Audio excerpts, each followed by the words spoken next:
आइए शुरू करते हैं न्यूज पथ पर सफर और सबसे पहले आपको दिखाते हैं ऐसी तस्वीरें जिनका जिक्र सरे रहा है। ये तस्वीरें सुर्खियों में भी है और सोशल मीडिया पर भी है। इनसे आपका बाखबर होना बेहद जरूरी है क्योंकि चौराहे पर इन्हीं की चर्चा है और चर्चा रिफाइन लूटने की भी है।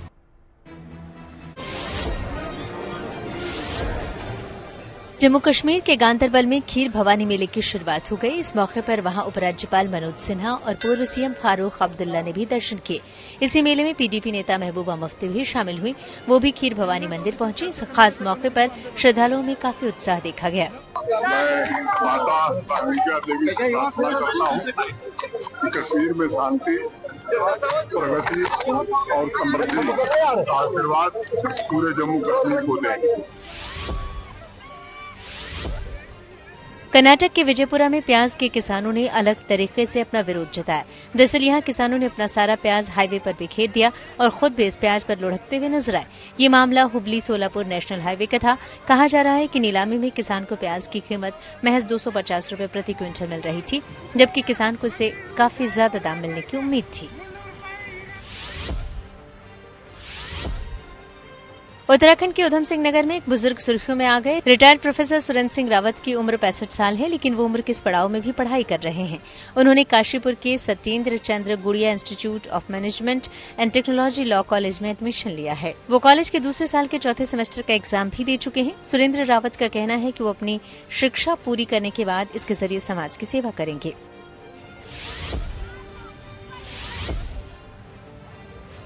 यूपी के अमेठी में खेत पर बिखरे रिफाइंड को लूटने का वीडियो सोशल मीडिया पर वायरल हो गया। दरअसल सुल्तानपुर से लखनऊ जा रहा एक टैंकर ओवरटेकिंग के चलते अनियंत्रित होकर पलट गया। इसमें काफी रिफाइंड तेल भरा हुआ था। ऐसे में पलटते ही ये रिफाइंड खेतों में बिखर गया। फिर आसपास के ग्रामीणों में इस रिफाइंड को लूटने की होड़ मच गई। लोग बाल्टी और दूसरे बर्तनों में इसे भरते नजर आए। वहीं इस हादसे में घायल टैंकर चालक को अस्पताल में भर्ती करवाया गया है। विश्व साइकिल दिवस पर देश के कई हिस्सों में खास कार्यक्रम आयोजित किए गए। इस मौके पर छत्तीसगढ़ के भिलाई में एक साइकिल रैली निकाली गई। ये आयोजन सीआरपीएफ की ओर से हुआ। हर साल 3 जून को विश्व साइकिल दिवस मनाया जाता है। संयुक्त राष्ट्र ने साल 2018 में 3 जून को इस साइकिल दिवस की मान्यता दी थी। जिंदगी का सफर सुहाना हो, इसके लिए सावधान रहना जरूरी है। रोजमर्रा की आपाधापी में कुछ देर बैठकर सोचना समझना भी जरूरी है कि आपके आसपास क्या हो रहा है और जो कुछ हो रहा है उससे हमारी जिंदगी, हमारा परिवार कैसे प्रभावित हो सकता है। इसलिए हॉर्न बजाकर बाखबर करने वाली खबर जरूरी होगी। और आज की ये खबर एनसीईआरटी की नकली किताबें छापने वाले गिरोह के भंडाफोड़ से जुड़ी है। मुजफ्फरनगर पुलिस ने एनसीईआरटी की नकली किताबें छापने और सप्लाई करने वाले गिरोह का भंडाफोड़ किया। पुलिस ने 8 आरोपियों को गिरफ्तार कर 1,33,000 के से अधिक नकली किताबें बरामद की, जिनकी कीमत लगभग 3 करोड़ रुपए बताई जा रही है। ये गिरोह हरियाणा, यूपी, राजस्थान, दिल्ली, बिहार और उत्तराखंड समेत कई राज्यों में नकली किताबें सप्लाई करता था। ऐसे में जरूरी है कि एजुकेशन माफियाओं के सिंडिकेट को लेकर खुद भी सतर्क हो जाए और दूसरों को भी सावधान करने के लिए हॉर्न बजाएं।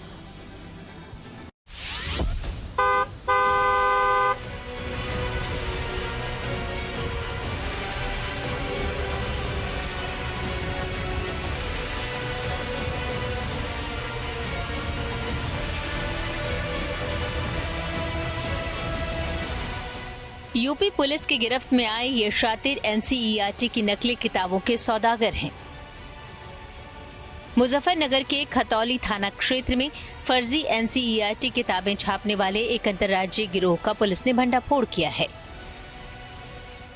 खतौली पुलिस और एसओजी की संयुक्त टीम ने कार्रवाई करते हुए 8 शातिर आरोपियों को गिरफ्तार किया है। इस गिरोह के कब्जे से करीब 3 करोड़ रुपए की एनसीईआरटी की 1,33,000 से अधिक फर्जी किताबें, एक प्रिंटिंग मशीन, पेपर रोल, स्याही, बुक बाइंडिंग सामान और 3 वाहन Mahindra Thar, Honda amaze car और स्वराज माजदा कैंटर भी जब्त किए हैं। देखिए, पुलिस को टिप ऑफ मिलता है कि कुछ एनसीईआरटी के जो बुक्स हैं वो फर्जी प्रिंटिंग हो रही है और फर्जी पुस्तकें जो है सप्लाई की जा रही हैं। इस पर हमारी खतौली प्लस एसओजी सर्विलांस की टीम एसपी सिटी और सीओ खतौली के नेतृत्व में इस पर रेड डलवाती है। तो इसमें तमाम किताबें बरामद की गई हैं, गाड़ियां पकड़ी गई हैं, मुलजिम पकड़े गए हैं। फिर इनसे जब पकड़े 8 लोग पकड़े गए हैं इसमें, और गाड़ियां तो थार और अमेज पकड़ी गई हैं, और टाटा क्या कहते हैं DCM कैंटर पकड़ा गया है जिससे ट्रांसपोर्टेशन का काम किया जाता था। मशीनें पकड़ी गई हैं 2, जो प्रिंटिंग प्रेस जो पानीपत में चल रहा था वो पकड़ी गई हैं। बाकी मैं आपको बता दूं कि इसमें गाड़ियों के अलावा 1,33,092 किताबें हैं NCERT की। 1,33,092 I repeat once again, such a huge number. 23 फर्मा डाई पकड़ी गई है, 10,000 कवर पकड़े गए हैं, 1 सफ़ेद रोड पकड़ा गया है, 20 लीटर स्याही पकड़ी गई है, 9 CC रिमूवर पकड़ा गया है, 170 paper roll, 2 printing machine, 2 cutter machine, 2500 printing plate, 1 3 knife cutter और 5 लाख परफेक्ट बाइंडिंग पकड़ी गई है। दरअसल मुखबिर की सूचना पर खतौली कोतवाली पुलिस और SOG की टीम ने रविवार को भैंसी गांव में बने गोदाम में छापेमारी की। छापेमारी के दौरान मौके से पुलिस ने NCERT की नकली किताबों का जखीरा बरामद किया। इस दौरान पुलिस ने इस गिरोह के 8 सदस्य आदिल मेवाती, अनिल चौहान, राहुल राणा, राजू शर्मा, ताराचंद, सत्येंद्र सिंघल, जावेद और अमित सैनी को गिरफ्तार कर लिया। गिरफ्तार राजू शर्मा, ताराचंद, सत्येंद्र सिंघल और जावेद छपाई के लिए कच्चे माल की व्यवस्था करते थे। आदिल मेवाती, अनिल चौहान, राहुल राणा किताबों की सप्लाई करते थे। पुलिस की पूछताछ में आरोपियों ने बताया कि उनका एक संगठित गिरोह है जो NCERT की फर्जी किताबें छापकर बाजार में बेचता है और इस गिरोह में हर सदस्य की जिम्मेदारी तय है। जानकारी के मुताबिक ये गिरोह हरियाणा के पानीपत और समालखा में प्रिंटिंग प्रेस लगाकर नकली किताबें छापने का काम करता था और इन किताबों को मुजफ्फरनगर के भैंसी गांव में बने गोदाम में स्टॉक किया जाता था। फिर यहां से इन नकली किताबों को दिल्ली, हरियाणा, राजस्थान, बिहार, उत्तराखंड और उत्तर प्रदेश के तमाम जनपदों में सप्लाई किया जाता था। टोटल सभी का मिलाकर के लगभग जो दाम होता है 3 करोड़ के आसपास बताया जाता है। साथ ही साथ इसमें बता दूं मैं आपको कि 8 लोग पकड़े गए हैं जिनके नाम इस प्रकार से हैं: आदिल मेवाती, अनिल चौहान, राहुल राणा, राजू शर्मा, ताराचंद, सत्येंद्र सिंघल, जावेद पुत्र, अमित सैनी। ये 8 लोग पकड़े गए हैं और इस प्रकार से एक भारी बरामदगी की गई है। इनको जहां पर किताबें रखी हुई थी उन स्थानों पर सील कर दिया गया है, मशीन को भी सील कर दिया गया है। तथा इस प्रकार से मैं आपको ये भी बता दूं कि इसमें जो ओरिजिनल NCERT की बुक में इनमें क्या फ़र्क होता है, तो ये 9 से लेकर 12, 9 स्टैंडर्ड से लेकर 12 स्टैंडर्ड तक की बुक्स हैं, 1,33,000। साथ ही साथ इसमें जो वाटर मार्क का फ़र्क होता है, स्याही का फ़र्क होता है, तथा इसमें जो पेपर यूज किया जाता है उसमें 80 GSM का होता है, जबकि इसमें बहुत ही निम्नतर क्वालिटी का पेपर इस्तेमाल किया जाता है।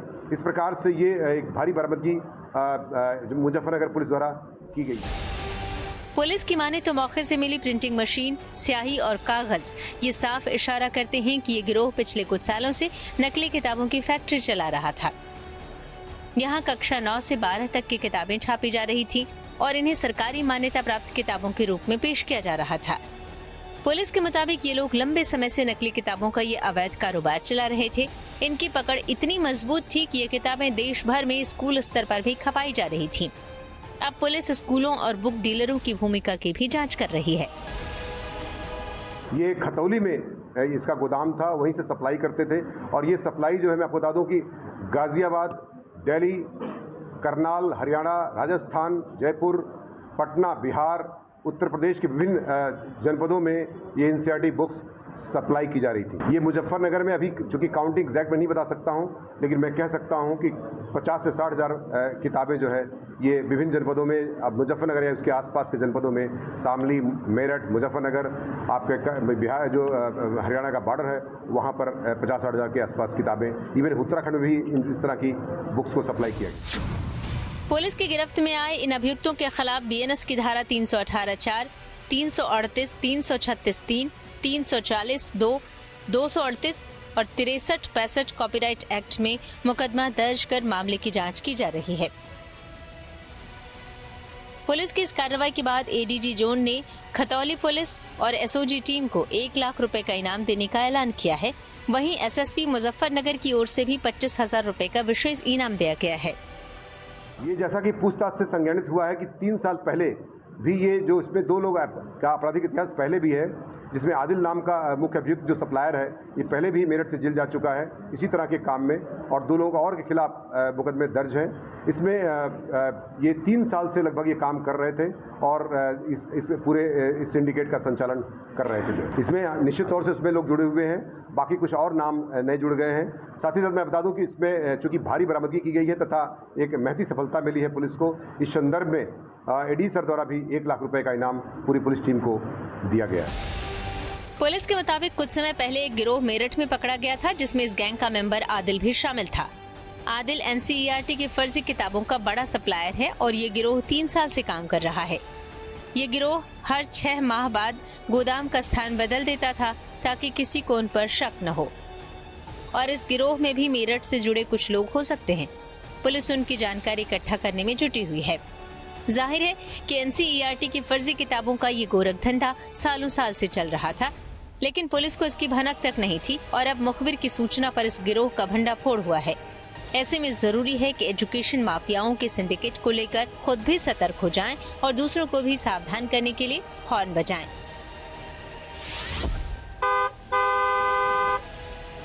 मुजफ्फरनगर से संदीप सैनी के साथ bureau report, good news today. सूत्रों के हवाले से खबर, जस्टिस यशवंत वर्मा के खिलाफ आएगा महाभियोग प्रस्ताव। जस्टिस यशवंत वर्मा के घर पर जले नोट मिलने का है आरोप। सीधे आपको लिए चलते हैं न्यूज एक्सप्रेस वे पर, जहां देश भर की कुछ और जरूरी खबरें कर रही हैं आपका इंतजार। प्रधानमंत्री नरेंद्र मोदी 6 जून यानी इस शुक्रवार को जम्मू कश्मीर को बड़ी सौगात देंगे। तहसील पीएम इस दौरान चिनाब रेलवे ब्रिज का उद्घाटन करेंगे। इसकी जानकारी केंद्रीय मंत्री जितेंद्र सिंह ने दी। इस पुल से पर्यटन को भी काफी बढ़ावा मिलने की उम्मीद है, क्योंकि इसके जरिए दिल्ली सीधी कटरा के रास्ते कश्मीर से जुड़ जाएगी। इसके साथ ही कटरा से श्रीनगर तक 2 वंदे भारत स्पेशल ट्रेन को भी हरी झंडी दिखाई जाएगी। दावा है कि ये दुनिया का सबसे ऊंचा रेलवे आर्च ब्रिज है। ये पुल जम्मू कश्मीर में उधमपुर, श्रीनगर, बारामूला रेलवे लिंक परियोजना का हिस्सा है। इस ब्रिज को पूरा होने में करीब 22 साल लगे हैं। पाकिस्तान 48 घंटे की जंग लड़ने की सोच रहा था, लेकिन उसे 8 घंटे में ही सरेंडर करना पड़ गया। ये बात सीडीएस अनिल चौहान ने पुणे विश्वविद्यालय में कही, जहां भविष्य के युद्ध और युद्ध कला विषय पर सेमिनार हो रहा था। इस मौके पर सीडीएस ने कहा कि युद्ध के मैदान में क्षमता का टेस्ट होता है, हमेशा यहाँ रिस्क होता है, लेकिन जब तक आप रिस्क नहीं लेते सफल नहीं हो सकते। हमें पता है कि हमारे पास अच्छे काउंटर ड्रोन सिस्टम हैं। मणिपुर में बाढ़ के बीच सेना का ऑपरेशन जल राहत 2 जारी है। इम्फाल समेत दूसरी जगहों पर सेना के जवान लोगों को खाने पीने की चीजें भी बांटते नजर आए। वहीं वायुसेना की टीमों ने प्रभावितों को सुरक्षित जगह पर पहुंचाया। कहा जा रहा है कि इस बाढ़ की वजह से मणिपुर में 56,000 से ज्यादा लोग प्रभावित हुए हैं। साथ ही 10,000 से ज्यादा मकानों को नुकसान पहुंचा है। कांग्रेस नेता राहुल गांधी ने एक दिन का मध्य प्रदेश दौरा किया। इस दौरान उन्होंने भोपाल के पार्टी दफ्तर में बैठक की, जहां उन्होंने कांग्रेस नेताओं को एकजुट होकर काम करने की नसीहत दी। साथ ही सूत्रों के मुताबिक राहुल गांधी ने मीटिंग में ये भी कहा कि जो लोग पार्टी को अंदरूनी तौर पर नुकसान पहुंचाते हैं, ऐसे लोगों पर कार्रवाई होगी। इसके अलावा राहुल गांधी ने सभी नेताओं से ये भी कहा है कि अनर्गल बयानबाजी से बीजेपी को फायदा पहुंचता है, लिहाजा इस तरह की बयानबाजी से बचा जाए। यूपी सरकार ने कैबिनेट की बैठक में कई अहम फैसले लिए। दरअसल राज्य कैबिनेट ने अग्निवीरों को लेकर एक बड़ा प्रस्ताव पास किया। अब वहां पुलिस और पीएससी की भर्ती में पूर्व अग्निवीरों को 20% आरक्षण मिलेगा। साथ ही आयु सीमा में भी 3 साल की छूट दी जाएगी। इसके अलावा पर्यटन विभाग की bed and breakfast home stay नीति को भी मंजूरी मिल गई। इसके तहत धार्मिक स्थलों पर लोगों को सस्ती और सुलभ आवासीय सुविधा मिल सकेगी।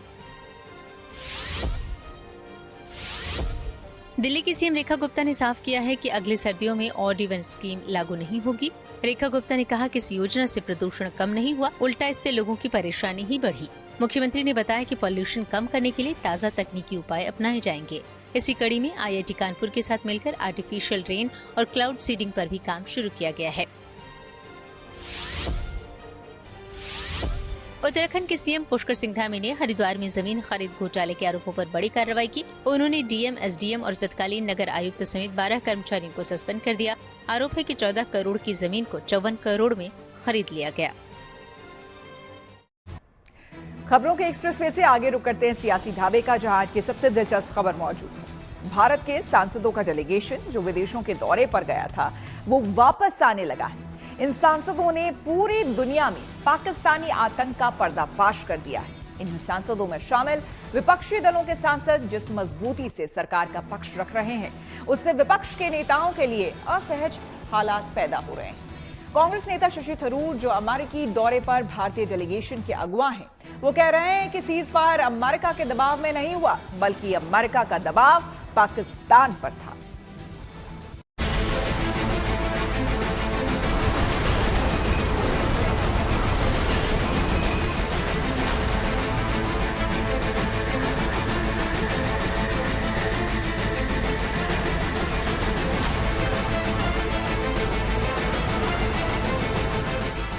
भारत की देखा देखी पाकिस्तान ने बिलावल भुट्टो को अमेरिका में पाकिस्तान का पक्ष रखने के लिए भेज दिया है, लेकिन अमेरिका पहुंचे बिलावल भुट्टो का मुकाबला कूटनीति के माहिर और अपनी तेज तर्रार बातों के लिए मशहूर शशि थरूर से होने वाला है। भले ही दोनों का आमना सामना न हो, लेकिन वॉशिंगटन में जहां बिलावल भुट्टो पाकिस्तानी दल के साथ मौजूद हैं, वहीं कुछ घंटों में शशि थरूर भी पहुंचने वाले हैं। एक तरफ पाकिस्तान दुनिया में दिखाने के लिए डॉजियर बना रहा है कि भारत ने आतंक परवार के बहाने पाकिस्तानी फौज के ठिकाने मिटा दिए, और दूसरी तरफ देश की अंदरूनी राजनीति देशभक्त, देश विरोधी और सीज फायर पर दबाव की सियासत में उलझी हुई है। मतलब भारतीय हमले के सबूत इस बार पाकिस्तान खुद दे रहा है, लेकिन देश की सियासत में सबूत मांगने वाला विपक्ष इस बार सबूतों पर नहीं, सीज फायर के कारण पर मोर्चा खोले हुए है। सरकार का दावा है कि पाकिस्तान के डीजीएमओ की ओर से पेशकश को भारत ने कबूल कर लिया, जबकि अमेरिकी राष्ट्रपति ट्रंप अभी तक कई बार सीज फायर का क्रेडिट ले चुके हैं। इस मसले पर कांग्रेस नेता शशि थरूर ने कहा कि किसी को हमें समझाने की जरूरत नहीं है। In that sense, no one needed to persuade us to stop. We had already said stop. So if there was any persuasion by the American president or his senior officials, it would have been persuasion of the Pakistanis. They would have had to be persuaded. We don't need to be persuaded because we don't want war. We want to focus on development. लेकिन विपक्ष को थरूर की ये दलील रास नहीं आ रही है, क्योंकि अमेरिकी राष्ट्रपति ट्रंप यही दोहराते रहते हैं कि सीज फायर उन्होंने ही कराया। नहीं, शशि थरूर एमई है या प्राइम मिनिस्टर के सब्स्टिट्यूट, मतलब कांग्रेस पार्टी के हैं। मैं भी पब्लिक में क्या बोलूंगा, अभी भी कह रहा हूं कि ये प्रतिकार कहां से आना चाहिए।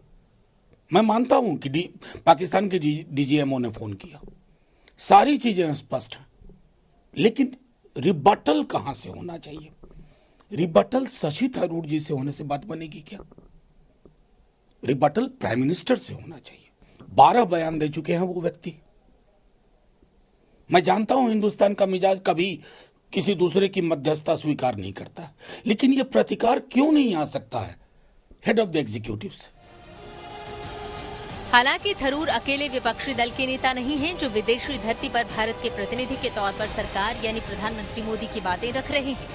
विदेशी धरती पर पाकिस्तान की पोल खोलने गए 7 में से 3 भारतीय प्रतिनिधि दल ऐसे हैं जिनकी अगुवाई विपक्षी दलों के नेता कर रहे हैं। इसमें कांग्रेस से शशि थरूर, एनसीपी शरद से सुप्रिया सुले और डीएमके से कनिमोझी हैं। I'm giving to understand that people are saying, he's supporting so-and-so, he's not supporting so-and-so, they are supporting the government, etc. I have come here to oppose the government of India. I mean, if I wanted to do that, I would stay at home. I have come here to speak for India, whoever speaks for India. And in whichever way they speak for India, whatever is said for India, we are here to support. It's only a short period of 10 days, 12 days, etc. Then you have to go back home and do what you are required to do at home. But here for India first, India and only India. Spain में भारतीय आप्रवासियों से मुलाकात के दौरान DMK सांसद कनिमोझी से भारत के राष्ट्रभाषा पर सवाल किया गया, तो उन्होंने जो जवाब दिया उससे हॉल तालियों से गूंज उठा। You wanted to know about the national language. I think the national language of India is unity in diversity.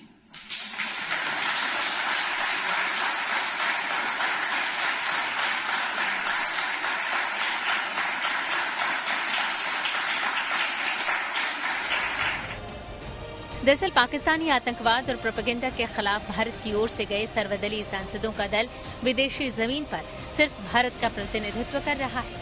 4 देशों के दौरे से वापस लौटी बीजेपी सांसद रेखा शर्मा ने उस एहसास को कुछ यूं जताया। हमारा जो डेलीगेशन था 7 लोगों का, उसमें हम 5 धर्मों से थे। ये सबसे बड़ी बात थी कि उनको हमने शोकेस किया कि भारत सभी धर्मों से मिलकर बनता है, सभी धर्म एक साथ खड़े हैं इसमें पाकिस्तान के अगेंस्ट, सारी पार्टीज एक साथ है, क्योंकि उसमें 2 ऑपोजिशन पार्टी के लोग भी थे जो दूसरे धर्म के थे, जो उस धर्म के थे जिस धर्म से ये देश है, जहां पर वो मेजॉरिटी उस धर्म की थी।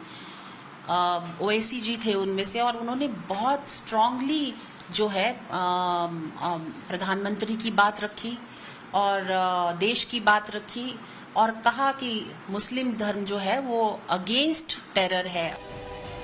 जाहिर है विदेशों से लौट रहे विपक्षी दलों के सांसद भी देश में आने के बाद अपने मूल दलों के सियासी सवालों के साथ खड़े होंगे और सरकार से वो सवाल भी पूछेंगे जिनके जवाब अभी तक बाकी हैं। Bureau report, good news today.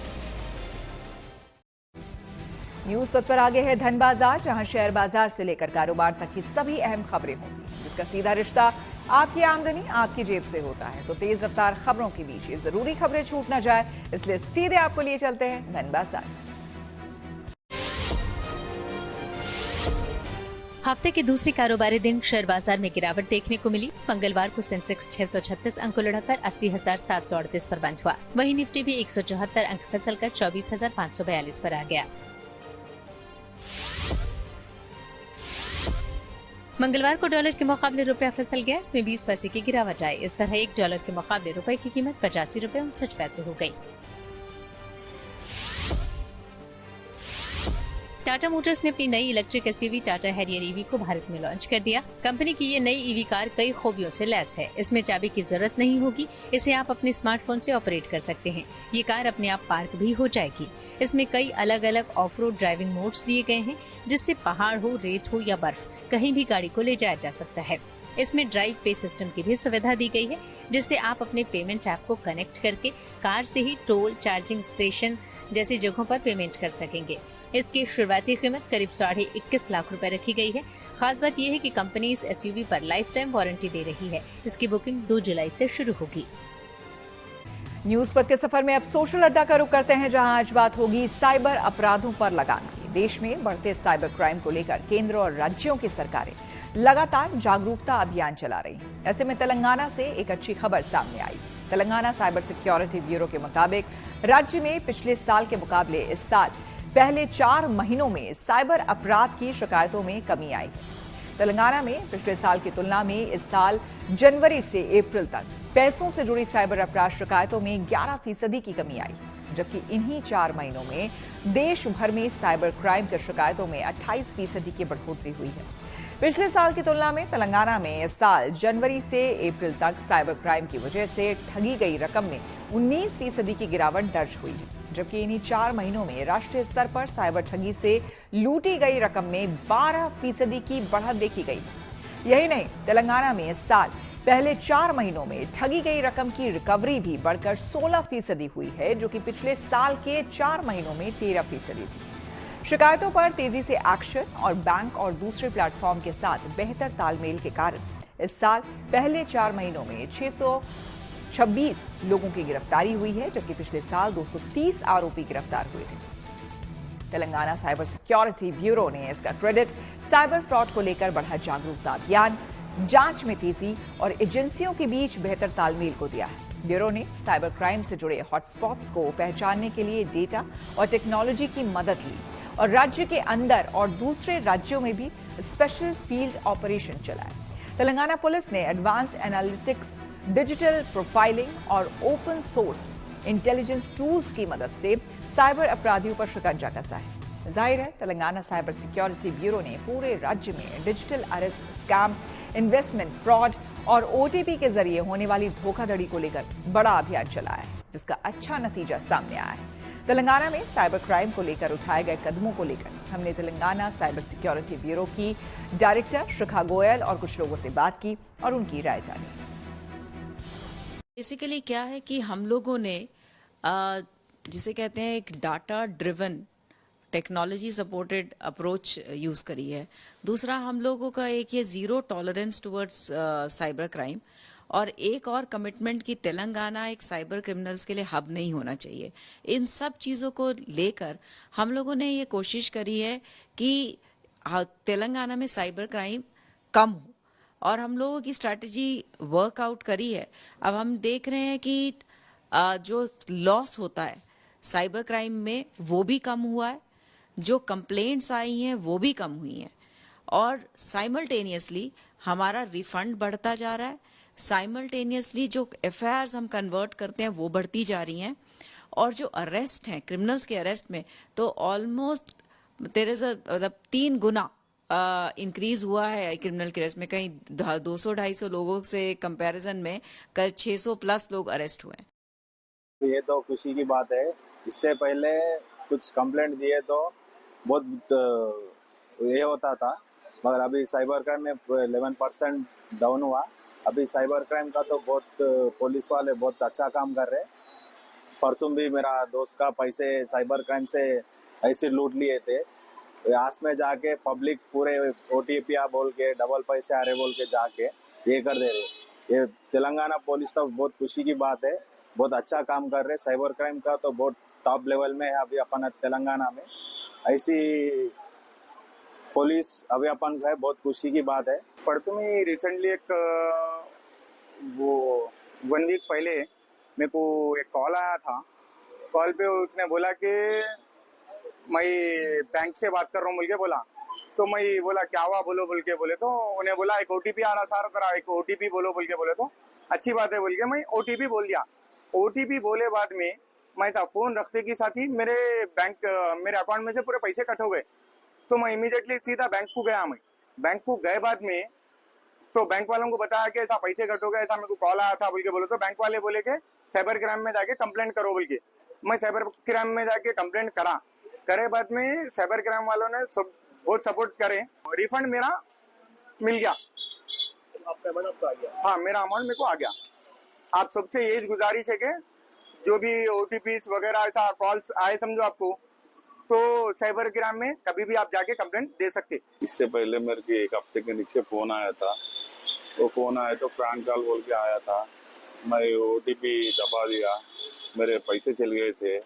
अब साइबर क्राइम में जाके कंप्लेंट करा। मैं कंप्लेंट करे तो मेरे को फिर रिफंड आ गए मेरे को। हाँ, तेलंगाना में ऐसा रिफंड का एक्शन ले रहे, अच्छा है ये। हाँ, मेरे को तो मेरे पैसे मेरे को रिफंड हो गए थे। परसों तक तेलंगाना में रिकवरी का रेट कम था, वो साइबर क्राइम का। परसों का मेरा फ्रेंड का भी वो एक क्राइम में इशू हुआ था। वो तेलंगाना में एक क्राइम में क्या बोलते उसको साइबर क्राइम में रिपोर्ट दिया था। अभी रिकवरी हो रहा, इससे पहले नहीं था। अभी तो पक्का क्लियर हो रहा। अभी क्राइम इशू सॉल्व हो रहा सबका। अमेरिकी सेना को और हाईटेक बनाने की कोशिश। टेक्नोलॉजी से जुड़ी ऐसी ही जरूरी खबरों को जानने समझने के लिए आइए चले डिजिटल गली। PIB यानी सूचना और प्रसारण मंत्रालय की फैक्ट चेक टीम ने एक फर्जी YouTube शॉर्ट्स वीडियो को लेकर दोबारा अलर्ट जारी किया। बताया गया कि इसमें सही योजना नाम के YouTube चैनल की ओर से ये झूठा दावा किया जा रहा है कि सरकार 1 स्टूडेंट 1 लैपटॉप योजना के तहत सभी छात्रों को मुफ्त लैपटॉप देगी। PIB की टीम ने साफ किया कि केंद्र सरकार की ओर से ऐसी कोई योजना नहीं चल रही है। साथ ही कहा गया कि किसी भी ऐसी जानकारी पर विश्वास करने से पहले आधिकारिक सोर्स को जरूर देखें। मोटोरोला के नए स्मार्टफोन की बिक्री बुधवार से शुरू होगी। इसका नाम मोटो रेजर 60 है। इस फ्लिप स्मार्टफोन को 3 रंगों में पेश किया गया है। इसकी कीमत करीब 50,000 रुपए से शुरू है। इसमें 50 मेगापिक्सल का डुअल रियर कैमरा और 32 मेगापिक्सल का सेल्फी कैमरा दिया गया है। इसे आप फ्लिपकार्ट और मोटोरोला की वेबसाइट और स्टोर से खरीद सकते हैं। इसकी बिक्री दोपहर 12 बजे से शुरू हो जाएगी।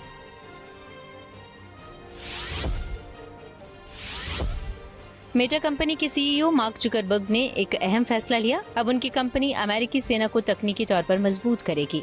दरअसल मेटा ने अमेरिका की डिफेंस कंपनी एंड्रिल इंडस्ट्रीज के साथ करार किया है।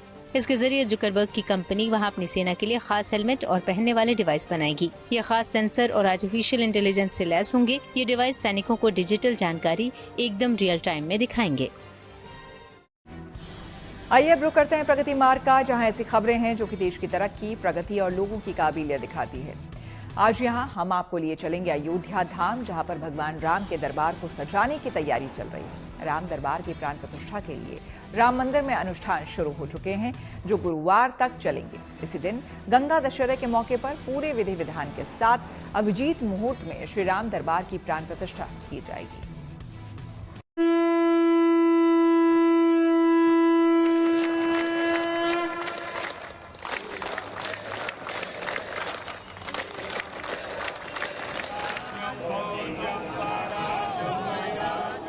अवधपुरी में उत्सव और उमंग की बहार। राम मंदिर में सजने लगा राजा राम दरबार।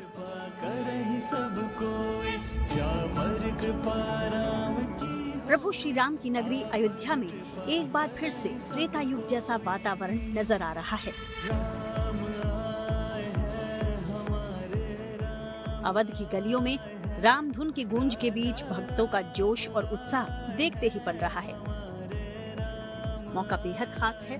यहाँ अब भव्य राम मंदिर में राम दरबार की प्राण प्रतिष्ठा उत्सव का शुभारंभ हो गया है।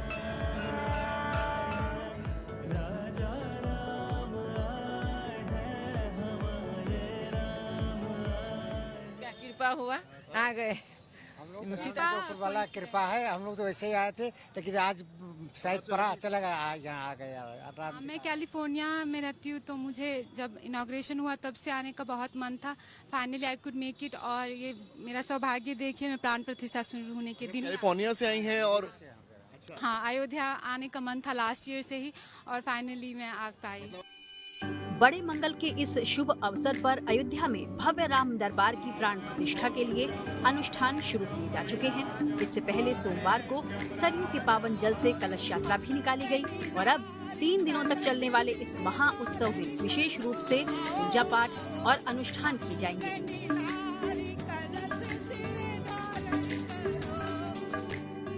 5 जून को सुबह 6 बजे से दोपहर 1 बजे तक अनुष्ठान होंगे, जिसके बाद दोपहर 1:25 से लेकर 1:40 के बीच अभिजीत मुहूर्त में श्री राम दरबार की प्राण प्रतिष्ठा होगी।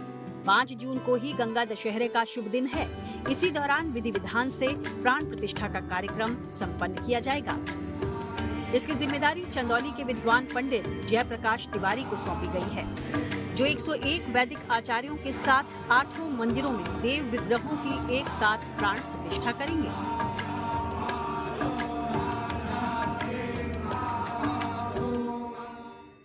मुख्य मंदिर के प्रथम तल पर राम दरबार और परकोटा के दक्षिणी पश्चिमी कोने में शेषावतार प्रतिमा की प्राण प्रतिष्ठा होगी। साथ ही परकोटा के ईशान कोण पर शिवलिंग, अग्नि कोण पर प्रथम पूज्य श्री गणेश, दक्षिणी भुजा के मध्य में महाबली हनुमान, नैऋत्य कोण में प्रत्यक्ष देवता सूर्य, वायव्य कोण में मां भगवती, उत्तरी भुजा के मध्य में अन्नपूर्णा माता के विग्रह की प्राण प्रतिष्ठा होगी। क्योंकि राम दरबार है तो ये 5 मूर्तियां तो ये हो गई। सीता राम जी तो एक पत्थर में हैं, दोनों बैठे हुए हैं, और लक्ष्मण जी और शत्रुघ्न जी पीछे खड़े हुए हैं चंवर लिए हुए, और भरत जी और हनुमान जी वो बैठे हुए हैं। तो ऐसे ये वो सब अलग अलग शिला में, सीता राम जी एक शिला में हैं। और फिर सप्तऋषि हैं, तो फिर अन्नपूर्णा माता है, सबरी है, निषाद राज है, अहिल्या है, और सूर्य भगवान है। अवध में प्राण प्रतिष्ठा उत्सव को लेकर देश विदेश से राम भक्तों के पहुंचने का सिलसिला जारी है। इसे लेकर श्री राम जन्मभूमि तीर्थ क्षेत्र के महासचिव चंपत राय ने लोगों से संयम बरतने की भी अपील की। 8 मंदिरों की प्राण प्रतिष्ठा 5 जून को दिन में 11:25 से प्राण प्रतिष्ठा का अंतिम पूजन रहेगा। प्राण प्रतिष्ठा के बाद भोग आरती लगभग 1 बजे का। इस अवसर पर उत्तर प्रदेश के माननीय मुख्यमंत्री योगी आदित्यनाथ जी भी उपस्थित रहेंगे। जाहिर है अयोध्या में भव्य राम मंदिर में ये दूसरा प्राण प्रतिष्ठा समारोह है। इससे पहले पिछले साल 22 जनवरी को जन्मभूमि मंदिर में रामलला की प्राण प्रतिष्ठा हुई और अब अवध में एक बार फिर से राजा राम का दरबार सजने जा रहा है। अयोध्या से समर्थ श्रीवास्तव और मयंक शुक्ला के साथ bureau report, good news today. इसी के साथ न्यूज पथ में मेरे यानी कि श्वेता झा के साथ फिलहाल इतना ही। देश दुनिया की तमाम पॉजिटिव खबरों के लिए आप देखते रहिए गुड न्यूज टुडे।